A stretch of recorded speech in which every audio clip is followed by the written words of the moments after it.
નમસ્તે, હું doctor Nikhil Prajapati, centre for site આંખની હોસ્પિટલ, અમદાવાદથી. સૌથી પહેલાં મોતિયો એ શું છે? મોતિયો એટલે આપણી આંખની અંદર એક નેચરલ લેન્સ હોય છે, જે ક્રિસ્ટલાઇન લેન્સ એટલે કે કાચ જેવો સાફ હોય છે. અમુક કારણોથી, મોસ્ટલી તો ઉંમરના હિસાબે, એ જે આંખના અંદરનો નેચરલ ક્લિયર લેન્સ છે એ ઓપેક થતો જાય છે અને એને આપણે મોતિયો કહીએ છીએ.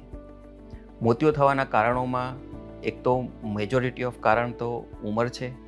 એના પછી અમુક ડાયાબિટીક પેશન્ટ્સને, અમુક પેશન્ટ્સ કે જેને વાની તકલીફ રહેતી હોય, અમુક પેશન્ટ્સ જેમને હાઈ માઇનસ નંબર રહેલા છે, અથવા અમુક પેશન્ટ્સ કે જેમને રેડિયેશનનો એક્સપોઝર ને બધું વધારે છે, કે ઘણા બધા કારણોમાં ટ્રોમા એટલે કે કંઈ વસ્તુ વાગી જવાથી પણ મોતિયો થાય છે. અમુક પેશન્ટ્સમાં કન્જેનાઇટલ કેટરેક્ટ જેને કહેવામાં આવે છે, કે જેમને જન્મથી જ મોતિયો હોય છે. હવે મોતિયાના ઓપરેશનની પદ્ધતિ વિશે આપણે વાત કરીએ.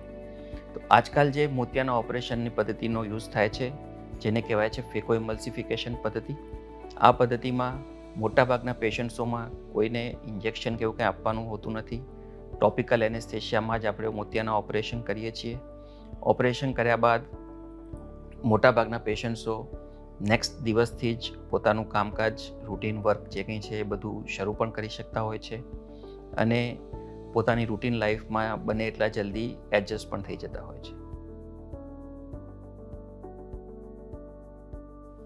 હવે આપણે વાત કરીએ કે મોતિયાના ઓપરેશન બાદ મૂકવામાં આવતા લેન્સીસ વિશે. ઘણા બધા પેશન્ટ્સને કન્ફ્યુઝન હોય છે કે મોતિયાનું ઓપરેશન તો આપણે ફાઇનલ કરીએ, પણ એના બાદ ઓપરેશનમાં કયો લેન્સીસ આપણે મૂકવા જોઈએ. મેઇનલી 3 ટાઈપના લેન્સ હોય છે. એક છે મોનોફોકલ લેન્સ, બીજો હોય છે EDOF lens, extended depth of focus, અને ત્રીજો જે લેન્સ છે મલ્ટીફોકલ કે ટ્રાયફોકલ લેન્સ. હવે દરેક પેશન્ટ્સમાં બધા લેન્સ એ સેમ દરેક પેશન્ટ્સને યુઝ કરી શકાય એવું શક્ય નથી. દરેક પેશન્ટ્સની અને દરેક લેન્સની એક અમુક લિમિટેશન્સ છે, બરાબર, અને એના માટે તમને ડૉક્ટર પોતે જ સારી ગાઈડન્સ આપી શકે. જો મોનોફોકલ લેન્સ આપણે મૂકીએ છીએ તો ઓપરેશન બાદ દૂરનું વિઝન મોટાભાગનું આપણું ક્લિયર થઈ જાય છે, પણ કોમ્પ્યુટર પર અને વાંચવા માટે, કામ કરવા માટે આપણે ચશ્માની જરૂર પડતી હોય છે.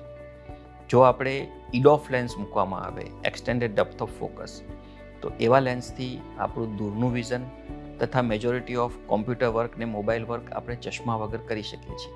પણ જો બહુ જ બારીક ઝીણું કામ કરવું હોય, જેમ કે સોયમાં દોરો પરોવવો કે બહુ ઝીણું છાપામાં આવેલી વસ્તુ વાંચવી, તો એ દરમિયાન આપણને બહુ માઇનર નંબરની જરૂરિયાત પડી શકે છે. અને ત્રીજો જે લેન્સ છે, જે ટ્રાયફોકલ અથવા તો મલ્ટીફોકલ લેન્સીસ છે, એમાં આપણે ઓપરેશન દરમિયાન કોઈ પણ ચશ્માની જરૂર મેજોરિટી ઓફ ધ કેસીસમાં પડતી નથી. આ રહી વાત આપણા લેન્સીસ વિશે.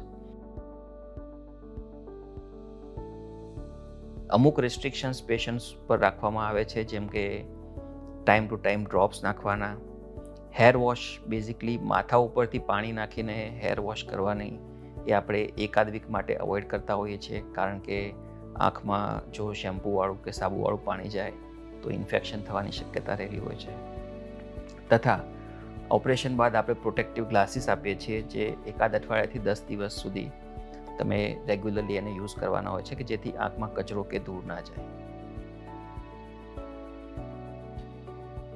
આપણને કોઈને મોતિયો છે કે નહીં એની આપણને જાણકારી કેવી રીતના મળે?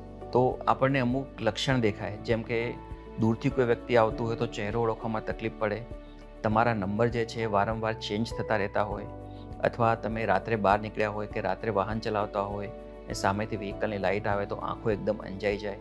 જો આવા બધા સિમ્ટમ આપણને દેખાય તો નજીકના ડૉક્ટરને જ આપણે તરત બતાવવું જોઈએ, અને ડૉક્ટર જે છે આપણને ફર્ધર ગાઈડ કરશે કે ભાઈ તમારે મોતિયો છે કે નહીં, છે તો કયા સ્ટેજમાં છે, ક્યારે ઓપરેશન કરાવવું જોઈએ અને કયો લેન્સ તમારા માટે સુટેબલ રહેશે.